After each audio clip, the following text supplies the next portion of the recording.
me një darësëm duke vallëzuar një vajzë, një burr edhe një grua ju pëlqen për djalin e tyre.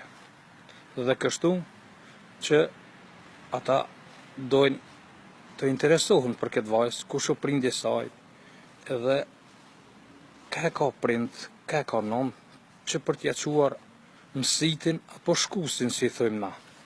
Edhe kështu që e gjetën edhe kush o prindi i vajzës, edhe kush është nëna apo baba, edhe mësitin ja gjetën, edhe pas dasmës ja qunë mësitin.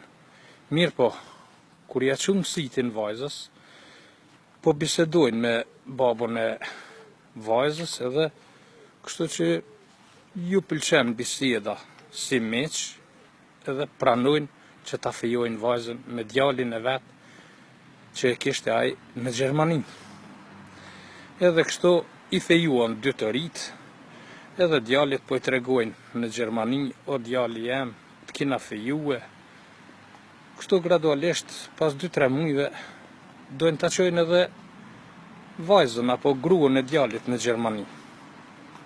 Ja bletën biletën, edhe po e thrasin djalin e vetë, pi thënë djalit vetë, që ne nesër ta hypni gruën në aeroplan, edhe ti dele merë në Gjermani.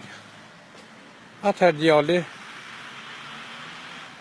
tha, po, unë ndale marë, po nuk e njof, nuk e kam pa, se ju më keni fejuar pa e pa edhe pa e njoft. Mirë po printe vetë i treguan, o djali jem, ti kimi ndjoft, sepse ne do t'ja japmi nusës një drandafil në dorë, po edhe ti kur dalsh në aeroport me marrë gruën tënde, mbaje një trandafil në dorë.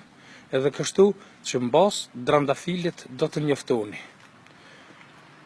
Edhe të nesëmën e morën vajzën, e hypën në aeroplan, edhe filloi vajza me shku për Gjermani.